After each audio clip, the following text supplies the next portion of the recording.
இயேசு உங்களை நேசிக்கிறார். இந்த நாள் வேதாகம தியானத்திற்கு உங்களை அன்புடன் அழைக்கிறேன். உன் ஆயுசு நாட்களை பூரணப்படுத்துவேன்.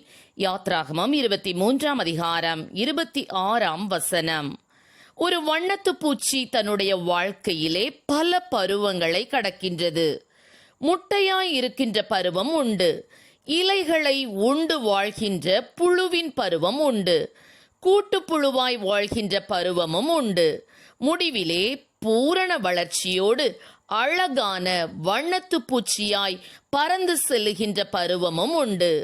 சில வேளைகளிலே முட்டையிலேயே அழிந்து போகும் அவல நிலையும் அதற்கு ஏற்படக்கூடும்.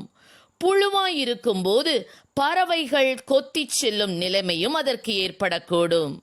ஆனால் கர்த்தரோ பூரண வளர்ச்சியுடன் உங்கள் ஆயுசு நாட்களை பூரணப்படுத்துவேன் என்று வாக்களிக்கிறார்.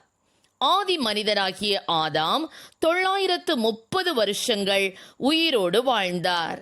ஆனால் பூமியிலே பாவம் பெருக பெருக கர்த்தர், என் ஆவி என்றென்றைக்கும் மனுஷனோடு போராடுவதில்லை, அவன் மாம்சம் தானே, அவன் இருக்க போகிற நாட்கள் 120 வருஷம் என்றார்.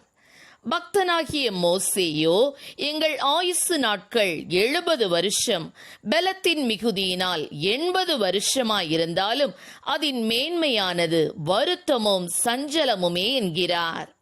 உலக மனுஷனோ மனுஷனுடைய வாழ்க்கையை நீர்க்குமிழிக்கு ஒப்பிட்டு பேசினான்.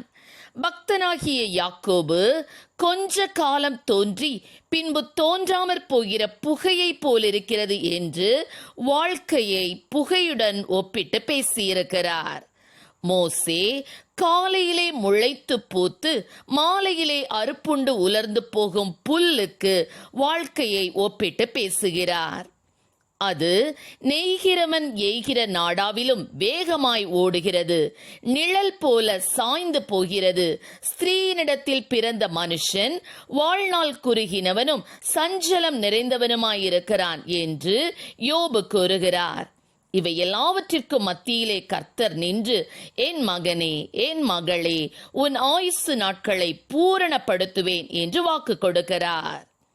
ஐயோ, வியாதி வந்து நொந்து போனேனே, பாதி வயதில் கர்த்தர் என்னை எடுத்துக் கொள்ளுவாரோ, என் பிள்ளைகளுக்கு நான் செய்ய வேண்டிய கடமைகளை செய்யவில்லையே என்று கலங்குகிறீர்களா? கர்த்தர் நிச்சயமாகவே உங்கள் ஆயுசை பூரணப்படுத்துவார். நீடித்த நாட்களால் அவனை திருப்தியாக்கி என் ரட்சிப்பை அவனுக்கு காண்பிப்பேன் என்று கர்த்தர் வாக்களிக்கிறார். நம்முடைய முற்பிதாவாகிய ஆபிரகாமை குறித்து, ஆபிரகாம் நல்ல நரை வயதிலும் முதிர்ந்த பூரண ஆயுசிலும் பிராணன் போய் மரித்து தன் ஜனத்தாரோடே சேர்க்கப்பட்டான் என்று வேதம் கூறுகிறது. ஈசாக்கை குறித்து வேதம் இவ்வாறு சொல்லுகிறது: ஈசாக்கு விருத்தாப்பியமும் பூரண ஆயுசும் உள்ளவனாகி தன் ஜனத்தாரோடே சேர்க்கப்பட்டான் என்று. ஆம் பிரியமானவர்களே, கர்த்தர் நிச்சயமாகவே உங்கள் ஆயுசு நாட்களை பூரணப்படுத்துவார். என்னாலே உன் நாட்கள் பெருகும், உன் ஆயுசின் வருஷங்கள் விருத்தியாகும் என்று நீதிமொழிகள் 9:11 வாசிக்கிறோம். கர்த்தருக்கு பயப்படுதல் உங்கள் ஆயுசு நாட்களை பெருக பண்ணும். கர்த்தருக்கு பயந்து ஜீவியுங்கள். கர்த்ததாமே நம்மை ஆசீர்வதிப்பாராக. ஆமென். ஜெபம்.